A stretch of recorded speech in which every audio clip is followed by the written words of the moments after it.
മലയാളത്തിൻ്റെ മഹാനടൻ മമ്മൂട്ടി വയനാട് ചൂരൽമല സന്ദർശിച്ചതുമായി ബന്ധപ്പെട്ട വലിയ വിവാദമാണ് ഇപ്പോൾ കത്തിപ്പടർന്നുകൊണ്ടിരിക്കുന്നത്. സോഷ്യൽ മീഡിയ യഥാർത്ഥത്തിൽ അത് ആഘോഷിക്കുകയാണ് എന്ന് വേണമെങ്കിൽ പറയാം. അതിൽ തന്നെ ഏറ്റവും കൂടുതൽ മമ്മൂട്ടിയെ വിമർശിച്ചും ആക്ഷേപിച്ചും മനുഷ്യനല്ല എന്ന തരത്തിലുള്ള രീതികളൊക്കെ കാണാൻ വേണ്ടി സാധിക്കുന്നു. എന്താണ് ഇതിൻ്റെ രാഷ്ട്രീയം, എന്താണ് ഇതിൻ്റെ യാഥാർത്ഥ്യം, അതാണ് നമ്മൾ ഈ വീഡിയോയിൽ ചർച്ച ചെയ്യുന്നത്. ചൂരൽമല സന്ദർശനം എന്ന് പറയുന്നത് അവിടെ കഴിഞ്ഞ വർഷം പ്രകൃതി ദുരന്തവുമായിട്ട് ബന്ധപ്പെട്ട് വീട് നഷ്ടപ്പെട്ടു പോയവർക്ക് സർക്കാർ തലത്തിൽ വീട് ഉണ്ടാക്കി നൽകിയ ഭാഗങ്ങൾ സന്ദർശിക്കാൻ വേണ്ടിയിട്ടാണ് മലയാളത്തിൻ്റെ മഹാനടൻ മമ്മൂട്ടി ചൂരൽമലയിൽ എത്തുന്നത്. CPM ജില്ലാ സെക്രട്ടറി റഫീഖ് എന്ന് പറയുന്ന ആൾ അദ്ദേഹത്തെ പിന്തുടരുന്നു. ആ പിന്തുടരുന്നതോടനുബന്ധിച്ചാണ് പിന്നീട് അത് മറ്റൊരു തലത്തിലേക്കും മറ്റൊരു രീതിയിലേക്കും കാര്യങ്ങൾ പോകുന്നത്. ഒരു പരിധിവരെ കഴിഞ്ഞ സമയത്ത് മമ്മൂട്ടി പറയുന്നു, നിങ്ങൾ എന്തിനാണ് എന്നെ പിന്തുടരുന്നത്?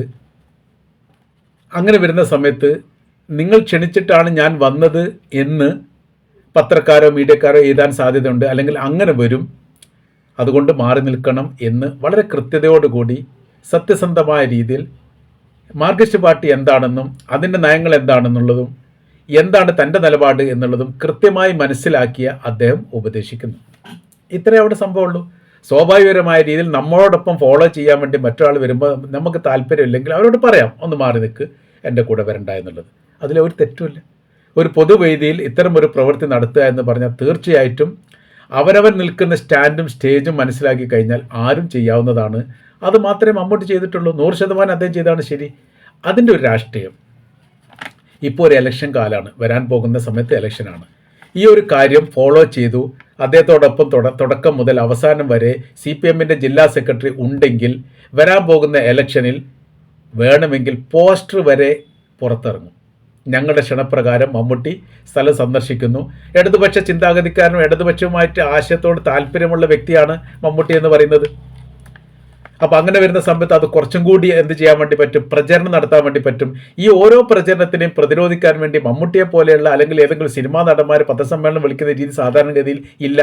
രാഷ്ട്രീയ പാർട്ടിക്കാരാണെങ്കിൽ പ്രാദേശിക തലം മുതൽ ദേശീയ തലം വരെ ഒരാൾ എതിർക്കുന്ന സമയത്ത് പിറ്റേ ദിവസം പത്രസമ്മേളനം വിളിക്കുന്നു, വീണ്ടും വിളിക്കുന്നു, പത്രത്തിൽ പുതിയ കുറിപ്പ് കൊടുക്കുന്നു, ചാനലും അഭിമുഖം കൊടുക്കുന്നു. ഇത് സർവ്വസാധാരണ നമ്മൾ കാണുന്നതാണ്. സിനിമാ നടന്മാരെ സംബന്ധിച്ചിടത്തോളം മോഹൻലാൽ തന്നെ അമ്മ വിവാദം ഉണ്ടായിരുന്ന സമയത്ത് അദ്ദേഹം എന്താ പറയുന്നുണ്ട്, ജീവിതത്തിൽ വളരെ അപൂർവമായിട്ട് മാത്രമേ ഞാൻ ഈ ചാനലുകാർക്ക് അഭിമുഖം നടത്താറുള്ളൂ എന്നുള്ളതാണ്. ആ ചാനലുകാർക്ക് ഇങ്ങനെ വാർത്താ സമ്മേളനം നടത്തുന്നത് എൻ്റെ ജീവിതത്തിൽ ആദ്യമായിട്ടാണ്, അങ്ങനെ പറഞ്ഞു, എൻ്റെ ജീവിതത്തിൽ ആദ്യമായിട്ടാണ് ഇതുപോലൊരു വാർത്താ സമ്മേളനം നടത്തുന്നത്. എല്ലാ പത്രക്കാരും ചാനലുകാരെയും വിളിച്ചു വരുത്തിയിട്ടുള്ള ഒരു പത്രസമ്മേളനം നടത്തുന്ന ആളുടെ ജീവിതത്തിൽ ആദ്യമായിട്ടാണ്. ആൾ പറയാനുള്ള കാരണം, സിനിമാ നടന്മാർ സാധാരണഗതിയിൽ പത്രസമ്മേളനം വിളിക്കാനുള്ള സാഹചര്യം ഉണ്ടാവാറില്ല, ഓട്ട് വിളിക്കാറുമില്ല. അപ്പോൾ ഇയാൾ ഈ നിരപരാധിത്വം തെളിയിക്കാൻ വേണ്ടിയിട്ട് ഒരു വൈകൾ പോലും മമ്മൂട്ടിയുടെ ഉണ്ടാവാത്തൊരു സ്ഥിതികൾ വരും എന്ന കാര്യത്തിൽ സംശയമില്ല. ഇപ്പോൾ ഇടതുപക്ഷം കഴിഞ്ഞ ഫസ്റ്റിൽ ഇടതുപക്ഷത്തെ അധികാരത്തിലേറുന്ന സമയത്ത് അവർ മദ്യത്തിനെതിരെ ഒരു പരസ്യം കൊടുത്തു. നമുക്കറിയാം, ഇന്നസെൻറ്റും KPC ലളിതയുമായിരുന്നു ആ പരസ്യത്തിലുണ്ടായിരുന്നത്. ഞങ്ങൾക്ക് മദ്യവർജനമാണ് ഞങ്ങളുടെ ലക്ഷ്യം, മദ്യത്തെ പ്രോത്സാഹിപ്പിക്കുകയല്ല അത് വർജിക്കുകയാണ് ഞങ്ങൾ ചെയ്യുക എന്ന് പറഞ്ഞിട്ട് വലിയ രീതിയിൽ KSRTC ബസ്സിൻ്റെ മേലൊക്കെ അത് തന്നെയായിരുന്നു പരസ്യം ഉണ്ടായിരുന്നത്. ഒരു ഭാഗത്ത് ഇന്നസെൻറ്റ്, ഒരു ഭാഗത്ത് KPC ലളിത, അങ്ങോട്ടും ഇങ്ങോട്ടൊക്കെ പറയുന്നത് പ്രചരണത്തിൽ പോലും അത് ആയുധമാക്കി. മദ്യനിരോധനമല്ല, മദ്യവർജനമാണ്. ഇനി ഒരു ഷാപ്പ് ഉണ്ടാകുക അല്ലെങ്കിൽ ഈ ബിവറേജ് ഉണ്ടാക്കുന്നതിനെ കുറിച്ചല്ല, വർജിക്കുന്നതുമായിട്ട് ബന്ധപ്പെട്ട എല്ലാ രീതിയിലും സത്വരമായിരിക്കുന്ന നടപടി കാര്യങ്ങൾ എടുക്കും. ഒന്നും എടുത്തിട്ടില്ല എന്ന് മാത്രമല്ല, 100 കണക്കിന് ഔട്ട്ലെറ്റുകളും ബീവറേജുകളും പിന്നീട് ഇടതുവശം ഉണ്ടാക്കി. പിന്നെ ഇത് ട്രോളാൻ തുടങ്ങി. KPC ലളിത മരിച്ചുപോയി, ഇന്നസെൻറ്റ് മരിച്ചുപോയി. ട്രോളിന് ഇപ്പോഴും ശമനമില്ല. കാരണം ജീവിതകാലത്ത് അവർ ചെയ്തു വെച്ച ഒരു തെറ്റ്, ആ തെറ്റിനെ ട്രോളിക്കൊണ്ട് ഇപ്പോഴും ആളുകൾ പോകുന്നു എന്ന് പറയുന്ന സമയത്ത് അത് എല്ലാ കാലത്തും നിലനിൽക്കുന്നതാണ്. ചെറിയ പ്രവൃത്തികൾ ചെയ്യുന്ന സമയത്ത് മുന്നോട്ടും വയ്യോട്ടൊക്കെ ആലോചിക്കേണ്ടതുണ്ട്. മമ്മൂട്ടി ഈ കാര്യത്തിൽ വളരെ കൃത്യതയോടും സൂക്ഷ്മതയോട് കൂടിയിട്ടാണ്. കാര്യം എന്ന് പറഞ്ഞാൽ ഇടതുപക്ഷ ചിന്താഗതിക്കാരനായിരിക്കുന്ന അല്ലെ ഇടതുപക്ഷത്തോട് താല്പര്യമുള്ള ഒരു മഹാനടനാണ് മമ്മൂട്ടി എന്ന് പറയുന്നത്. അദ്ദേഹം വയനാട് സന്ദർശിക്കുന്ന സമയത്ത് അതിനെ ഫോളോ ചെയ്യുന്നത് ഒരു CPM സെക്രട്ടറി ആകുന്ന സമയത്ത് സ്വാഭാവികപരമായ രീതിയിൽ ഇതൊരു വിവാദം ഉണ്ടായിട്ടില്ല എന്ന് കരുതുക. അങ്ങനെയാണെങ്കിൽ ഞാൻ പോലും കരുതും ഇത് മാർക്സിസ്റ്റ് പാർട്ടി വിളിച്ചിട്ട് വന്നതാണ്. CPM സെക്രട്ടറി കണ്ടില്ല, അതിന് ആദ്യം മുതൽ അവസാനം വരെ ഫോളോ ചെയ്ത് പോകുന്നുണ്ട്. അയാൾ മാറി നിൽക്കാൻ വേണ്ടി പറയുന്നുണ്ട്, പരിചയപ്പെടുത്തുന്നുണ്ട്, ടൗൺഷിപ്പുമായിട്ട് ബന്ധപ്പെട്ട കാര്യത്തെക്കുറിച്ച് പറഞ്ഞു കൊടുക്കുന്നുണ്ട്. അപ്പോൾ ഓരോരോ കാര്യങ്ങൾ പറയുന്ന സമയത്ത് നമുക്ക് സ്വാഭാവികമായിട്ട് ആലോചിക്കാം, ഇടതുപക്ഷത്തോട് താല്പര്യമുള്ള മമ്മൂട്ടി എന്ന് പറയുന്ന നടനെ മാർക്സിസ്റ്റ് പാർട്ടിയുടെ ക്ഷണപ്രകാരം വന്നതാണ് എന്ന് ആലോചിക്കാൻ ഒരുപാട് ബുദ്ധിയുടെ ആവശ്യമൊന്നുമില്ല. നോർമൽ കണ്ടീഷനാണുള്ള ആർക്കോ ഇത് മനസ്സിലാക്കാൻ വേണ്ടി പറ്റുന്നേ ഉള്ളൂ. അതുകൊണ്ട് മമ്മൂട്ടി എൻ്റെ കൂടെ വന്നാൽ, ഇത്ര മാന്യമായ രീതിയിലാണല്ലോ പറയുന്നത്, എൻ്റെ കൂടെ വന്നാൽ ആളുകൾ തെറ്റിദ്ധരിക്കും നിങ്ങൾ ക്ഷണിച്ചിട്ടാണ് ഞാൻ വന്നത് എന്നുള്ളത്. അതുകൊണ്ട് നിങ്ങൾ മാറി നിൽക്കണം എന്ന് പറഞ്ഞിട്ടുണ്ടെങ്കിൽ യാതൊരു തെറ്റുമില്ല, 100% അത് ശരിയാണ്. അങ്ങനെ തന്നെയാണ് അവിടെ ചെയ്യേണ്ടത്. അതല്ലെങ്കിലോ ഇതങ്ങോട്ട് കഴിഞ്ഞാൽ അടുത്ത പ്രാവശ്യം അത് പോസ്റ്റായിട്ട് വരും, നോട്ടീസായിട്ട് വരും, പിന്നെ കംപ്ലീറ്റ് സോഷ്യൽ മീഡിയ അത് ആഘോഷിക്കും, ആനന്ദിക്കും. ഇതിനെല്ലാത്തിനും എതിര് പറയാൻ വേണ്ടിയിട്ട് അല്ലെങ്കിൽ പത്രസമ്മേളനം വിളിക്കാൻ വേണ്ടി മമ്മൂട്ടിക്ക് സാധിക്കില്ല. മാത്രമല്ല ഇനി ഇദ്ദേഹത്തിൻ്റെ കാലം കഴിഞ്ഞാലും അതവിടെ നിലനിൽക്കും. ഏതുപോലെ ഇന്നസെൻറ്റിൻ്റെയും KPC ലളിതയുടെയും പരസ്യം ഇപ്പോഴും നിലനിൽക്കുന്നുണ്ട്.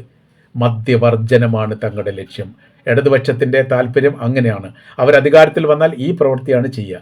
അതുകൊണ്ട് വർജിക്കുകയാണ് വേണ്ടത് എന്ന് പറഞ്ഞുകൊണ്ട്, അതായത് അതിൻ്റെ മുമ്പ് ഭരിച്ചിരുന്ന ഉമ്മൻചാണ്ടി സർക്കാരിൻ്റെ കാലത്ത് ഒരുപാട് മദ്യങ്ങൾ ഔട്ട്ലെറ്റുകൾ പൂട്ടിയിരുന്നു. ഈ വലിയ വലിയ ഹോട്ടലിൽ പോലും മദ്യം കൊടുക്കുന്നത് നിരോധിച്ചുകൊണ്ടുള്ള ഉത്തരവുണ്ടായിരുന്നു. അങ്ങനെ ആ മേഖല തന്നെ അവസാനിക്കാൻ സമയത്ത് ഒരുപാട് കുടുംബത്തിൽ അത് ആശ്വാസം ഉണ്ടാവും.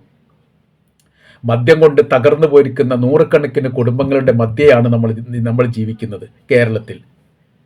മദ്യം വലിയ വിപത്താണ്, ഒരു ഗുണമില്ല. സർക്കാരിന് മാത്രമേ അത് ഗുണമുള്ളൂ. സർക്കാരിന് വലിയ രീതിയിൽ പ്രതീക്ഷിക്കുന്നതിനേക്കാൾ അപ്പുറം 100% ടാക്സ് ചില ഈ സാധനത്തിനൊക്കെ മദ്യത്തിനൊക്കെ വെക്കാറുണ്ട്. അത് വാങ്ങാനും ആളുണ്ട്. ഏതെങ്കിലും തരത്തിൽ വീട്ടിൽ പട്ടിണിയാണെങ്കിലും കഞ്ഞി കുടിക്കാൻ വകയില്ലെങ്കിലും ഏതെങ്കിലും നുള്ളിപ്പറിച്ച് ഷെയർ ഇട്ടിട്ടോ അങ്ങനെ ഇങ്ങനെയൊക്കെ ആയിട്ട് മദ്യം വാങ്ങിച്ച് കുടിക്കുന്നവരാണ് ചില ഏരിയകളിലുള്ളവർ കൂടുതലും. വ്യക്തികളായിട്ട് അങ്ങനെ വേറെ രീതി, അങ്ങനെയൊക്കെ പല രീതിയിൽ പല രൂപത്തിൽ അത് വരുന്നുണ്ട്. അപ്പോൾ മദ്യപിക്കുന്ന ഒരു വ്യക്തിയെ സംബന്ധിച്ചിടത്തോളം അവനിത് ഒഴിവാക്കാൻ വേണ്ടി പറ്റില്ല. നമ്മുടെ കേരളത്തിൽ തന്നെ ഏറ്റവും കൂടുതൽ മദ്യം വിൽക്കുന്ന ഏരിയകളുണ്ട്, ജില്ലകളുണ്ട്, പ്രദേശങ്ങളുണ്ട്. ആ രീതിയിലേക്ക് മാറി. ഈ മദ്യം വിൽക്കുന്നതുകൊണ്ട് ലാഭം എന്ന് പറയാൻ ആ കമ്പനിക്കും സർക്കാരിനും അല്ലാതെ മറ്റൊരാൾക്കും അത് ലാഭമല്ല.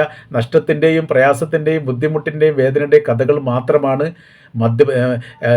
നിത്യേന മദ്യപിക്കുന്ന ഒരു കുടുംബത്തിൻ്റെ അകത്തുണ്ടാവുക. എവിടെയാണ് ഒരു കുടുംബ സമാധാനവും സന്തോഷത്തോടുകൂടി ജീവിച്ചു പോകുന്നത്? മദ്യപിക്കുന്ന ഒരു കുടുംബത്തിനിടയിൽ വളരെ പ്രയാസമാണ്.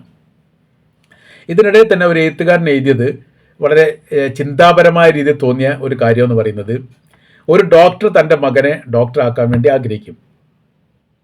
ഒരു രാഷ്ട്രീയക്കാരൻ തൻ്റെ മകനെ രാഷ്ട്രീയക്കാരനാക്കാൻ ആഗ്രഹിക്കും, സ്വാഭാവികം.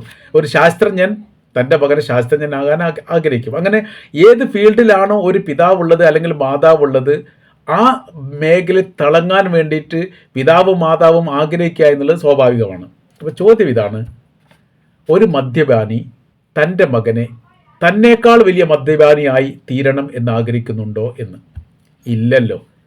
ഞാൻ മദ്യപിക്കുന്ന ഒരാൾ മദ്യപിക്കുകയാണെങ്കിൽ മകനോട് പറയും, മകനെ നീ മദ്യപിക്കരുത് എന്നാണ് പറയുക. നേരെ മറിച്ച് പഠിക്കാത്ത ഒരു പിതാവാണെങ്കിൽ മകനോട് പഠിക്കണം എന്നാണ് പറയുക.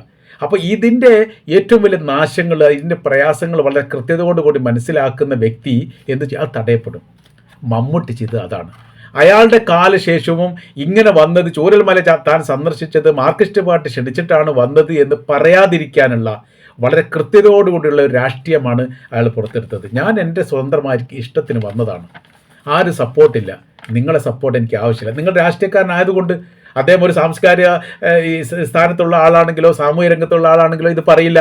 രാഷ്ട്രീയക്കാരാണ്, CPM സെക്രട്ടറി ആണെങ്കിൽ നിർബന്ധമായിട്ടും മമ്മൂട്ടി അത് പറയണം. പറഞ്ഞതാണ് ശരി, 100% അയാൾ ശരിവെക്കാനുള്ള കാര്യം. അയാളത് പറഞ്ഞിട്ടില്ലായിരുന്നെങ്കിൽ ഇത് മാർക്സിസ്റ്റ് പാർട്ടി രാഷ്ട്രീയമായിട്ട് ഉപയോഗിക്കുകയും പോസ്റ്ററായിട്ടും ചോവരെഴുത്തായിട്ടും സോഷ്യൽ മീഡിയ ആയിട്ടും മീഡിയകളായിട്ടും പത്രക്കാരായിട്ടും അത് കൊണ്ട് ആഘോഷിക്കുകയും ചെയ്യും.